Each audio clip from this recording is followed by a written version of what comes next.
Hi friends, welcome to our channel JKM friends. ఈరోజు మనం అత్తిపత్తి చెట్టు గురించి తెలుసుకుందాం. దీన్ని సిగ్గు చెట్టు అని కూడా అంటారు.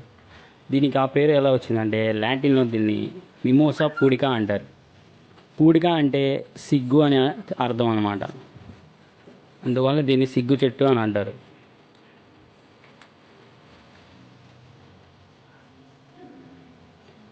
ఇది తాకినప్పుడు కానీ కదిలించినప్పుడు కానీ హనీ నుండి తమను తాము రక్షించుకోవడానికి ముడుచుకుపోతాయి.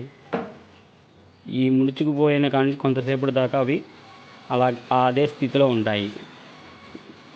ఈ మొక్కలో కొన్ని ఔషధ గుణాలు కూడా ఉన్నాయి. ఈ మొక్కలో ఉన్న రసాయనాన్ని మెమోసిన్ అంటారు. అంటే ఈ రసాయనం పేరు ఆల్కలాయిడ్. ఈ ఆల్కలాయిడ్ వల్ల రక్తాన్ని శుద్ధి చేస్తుంది, వాతాన్ని హరిస్తుంది. ఈ వీడియో కనుక మీకు నచ్చినట్లయితే లైక్ చేయండి, షేర్ చేయండి, కామెంట్ చేయండి. కానీ సబ్స్క్రైబ్ చేయడం మటుకు మర్చిపోమాకండి. Thank you. బటన్ క్లిక్ చేయండి.